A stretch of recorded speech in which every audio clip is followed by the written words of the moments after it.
ورحمۃ اللہ وبرکاتہ. بسم اللہ والحمد للہ والصلاۃ والسلام علی رسول اللہ ومن والہ. آج کا ہمارا موضوع تھا اس میں وومن گائیڈ، یا یہ ہے کہ رہنمائے خواتین میں. اللہ تعالیٰ آپ کو اور ہمیں نفع بخش علم عطا کرے اور صالحین اور مصلحین اور متقین لوگوں میں سے بنائے. وما ذلک علی اللہ بعزیز. کہ کسی آدمی کے لیے جو کہیں رشتہ کرنا چاہتا ہے، جسے منگیتر کہا جاتا ہے، وہ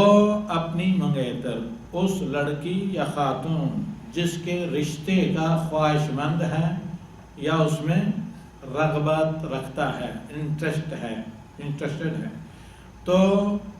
کس حد تک اسے دیکھ سکتا ہے. پہلی بات یہ معلوم ہونا چاہیے کہ مسنون ہے، بلکہ اللہ کے نبی صلی اللہ علیہ وسلم نے اس بات پر اکسایا ہے کہ نکاح کا خواہش مند آدمی جس سے نکاح کرنا ہو اس فریق کو نکاح سے پہلے دیکھ لے. اور سبب بیان کیا کہ لِأَنَّهُ يُعْدِلْ بَيْنَهُمَا، کہ یہ چیز رشتے کو تقویت بخشتی ہے اور قوت بخشتی ہے کہ نکاح سے پہلے اگر فریقین ایک دوسرے کو دیکھ لیں. اس موضوع پر آج ہم گفتگو کریں گے اور اس کے شرعی آداب آپ کے ہم گوش گزار کرائیں گے. رہا مسئلہ کہ کس حد تک مباح ہے، یہ فرض تو نہیں ہے لیکن مسنون ہے، بلکہ اللہ کے نبی صلی اللہ علیہ وسلم نے اس پر اکسایا ہے. اور اس نیت سے اگر کوئی دیکھے اللہ کے نبی صلی اللہ علیہ وسلم کی اتباع کرتے ہوئے آپ کے حکم کی وجہ سے، تو اس پر اسے اجر بھی ملے گا. تو یہاں پر چند باتوں کے لیے تنبیہ کرنا ضروری ہے. وہ پہلی بات یہ کہ جو شخص رشتہ مانگ رہا ہے وہ سچا ہو، آنیسٹ ہو، امانت دار ہو، یعنی رشتے میں سیریس ہو. کوئی یعنی کھلواڑ کرنے والا ایسے ہی مطلب رشتہ مانگا اور بعد میں کہہ دیا ہمیں پسند نہیں ہے، تو اس طرح جس کو کہتے ہیں وہ بھونرے کی طرح، یعنی جس کو کیا کہتے ہیں غیر ان سیریس نہ ہو. ایسے آدمی کے لیے دیکھنا جائز نہیں. لیکن ایک آدمی واقعی جاد ہے اور سچا ہے اور سیریس ہے، تو ایسے شخص کے لیے یہ مشروع ہے کہ جس لڑکی سے وہ رشتہ کرنا چاہتا ہے یا جس کا رشتہ مانگنا چاہتا ہے جس عورت کا، اسے شادی سے پہلے دیکھ لے. اور اس سلسلے میں چند آداب ملحوظ خاطر ہونے چاہیے. ان میں سے کہ صرف سیریس آدمی اور جاد اور سچے اور انیسٹ آدمی کے لیے دیکھنا جائز ہے. اگر ایسا نہیں ہے اور یا تردد کا شکار ہے یا کچھ اسے ڈاؤٹ ہے پتہ نہیں شادی کروں گا یا نہیں، کر نہ بھی کی تو کوئی بات نہیں، تو ایسے شخص کے لیے دیکھنا حرام ہے. یا بلا نکاح کے آدمی صرف دیکھے بے چند رشتے دیکھیں گے، بعد میں اگر کوئی پسند آ گیا تو کر لیں گے، ایسے شخص کے لیے دیکھنا جائز نہیں. بیائی نہیں، جس لڑکی سے نکاح کرنا چاہتا ہے اس سے نکاح کرنے میں وہ 100% سچا ہو، 100% راغب ہو، خواہش مند ہو، تبھی جا کر دیکھنے کا مطالبہ کر سکتا ہے. اور کیا دیکھ سکتا ہے اس سلسلے میں افراط و تفریط سے ہٹ کر اعتدال یہ ہے کہ چہرہ، دونوں ہاتھ اور دونوں پیر. اس کے علاوہ جائز ہے منگیتر کے لیے کہ یعنی ڈیل ڈال یا ڈیل ڈول اس خاتون کا جس حالت میں بھی ہے، وہ نارمل لباس میں جیسے کہ اپنے والدین وغیرہ یا محرموں کے سامنے رہتی ہے اس میں دیکھیں. لیکن اس کے علاوہ مطالبہ کرنا درست نہیں، الا یہ کہ اگر اتفاقی طور پر بال یا کسی اور حصے پر نظر پڑ جائے یہ دوسری بات ہے. ورنہ رؤیت شرعیہ جسے کہتے ہیں اس میں یہی ہے، چہرہ جو مرکز جمال ہے، اس سے بیوٹی یا خوبصورتی منگیتر خاتون یا جس کا رشتہ طلب کر رہا ہے اس کی ظاہر ہوتی ہے. اور جہاں تک ہاتھوں کا تعلق ہے اس سے نسوانیت یا بانگ وغیرہ، اور جہاں تک پیروں کا تعلق ہے اس سے آدمی کو جس کو کہا جاتا ہے متانت وغیرہ اور شادابی، جسمانی شادابی کا بخوبی اندازہ ہو جاتا ہے۔ تو لہذا اتنا ہی دیکھنا کافی ہے، چہرہ، دونوں ہاتھ اور قدم۔ اور اس کے علاوہ جائز ہے کہ یعنی اپنی نظر دوڑائے مکمل طور پر۔ اور اس سلسلے میں اصل اور مدلل جس پر شرعی حکم کا دار و مدار ہے کہ ایسی خاتون کا جس کا رشتہ آپ مانگنا چاہتے ہیں نکاح سے پہلے اسے دیکھ سکتے ہیں، لیکن افراط و تفریط سے ہٹ کر میانہ روی کے ساتھ، جس کا ہم نے اوپر ذکر کیا۔ حدیث جابر رضی اللہ تعالی عنہ، اللہ کے نبی صلی اللہ علیہ وسلم سے جب نکاح کے سلسلے میں حضرت جابر رضی اللہ تعالی عنہ نے مشورہ کیا تو رسول صلی اللہ علیہ وسلم نے فرمایا اذا خطب احدکم المرأة، بلکہ یہ ہے کہ حضرت جابر روایت کرتے ہیں کہ نبی صلی اللہ علیہ وسلم نے عموماً مسلمان شادی کی خواہش مند حضرات کو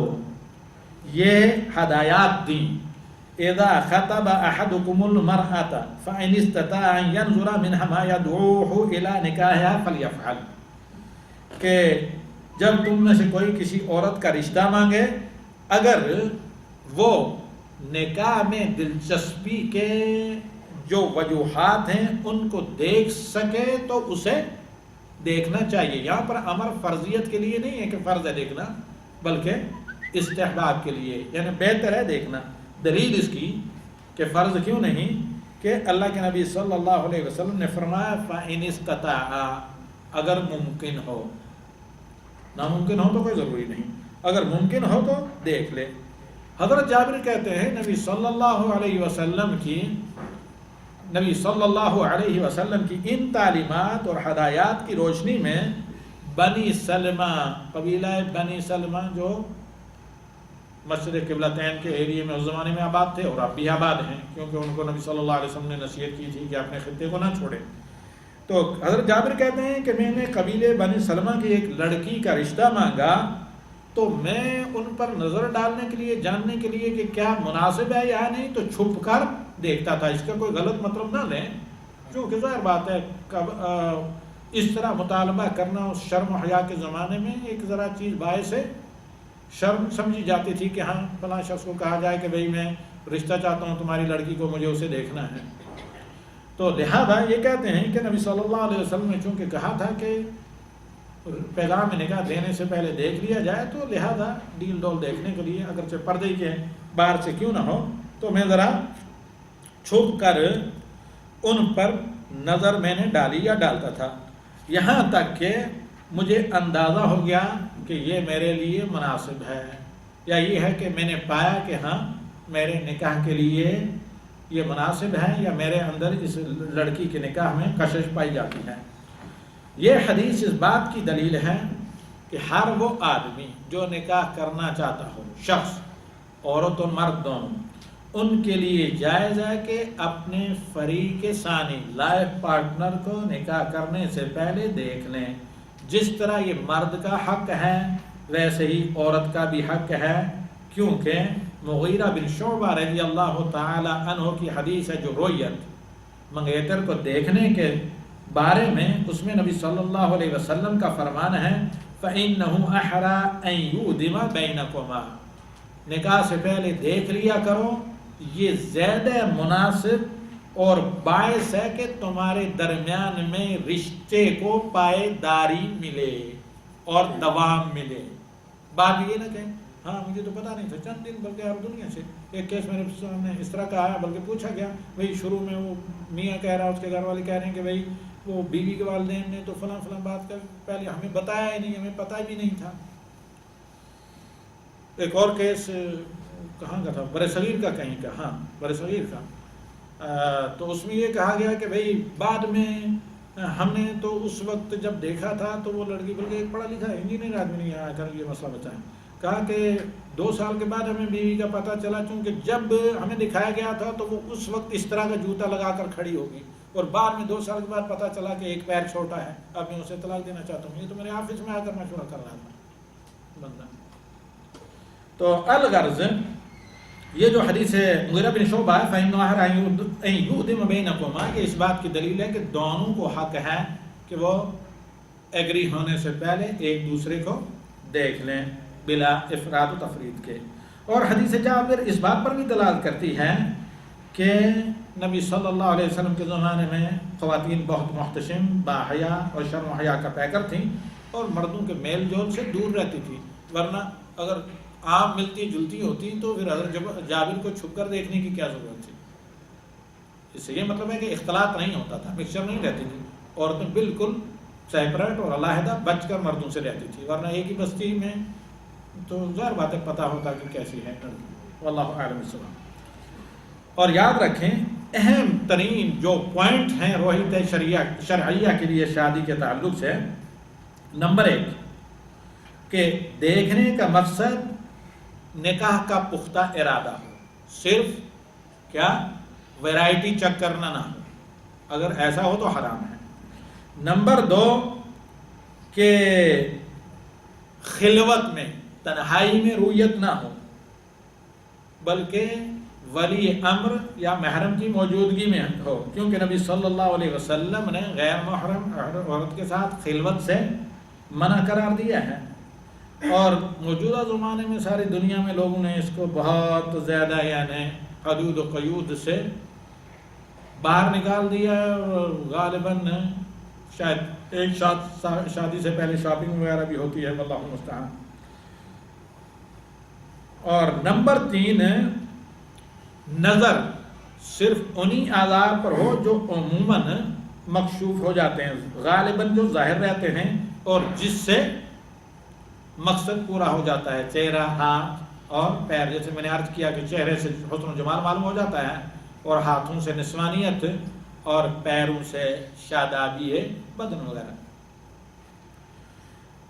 اور بعض صفات جن کو مخاطب مزید جاننا چاہتا ہے اس کے علاوہ، تو وہ خاتون کی عورتوں کے ذریعے معلوم ہو سکتی ہیں، تو لہذا اس سلسلے میں تشدد اور مبالغے وغیرہ کی ضرورت نہیں۔ واللہ اعلم بالصواب۔ آئندہ میری اور آپ کی مومن گائیڈ میں جو ملاقات ہوگی انشاءاللہ العزیز، موضوع رہے گا نکاح کے ارکان، جن میں سے ایک بھی نہیں تو نکاح کا صرف نقصان ہی نہیں بلکہ نکاح ہوتا ہے برسر راہ، جسے کہتے ہیں ویران۔ تو اس موضوع پر ہم انشاءاللہ آئندہ ہفتہ گفتگو کریں گے باذن الواحد الاحد۔ اقول قولی ھذا استغفر اللہ لی ولکم ولسائر المسلمین فاستغفروہ انہ هو الغفور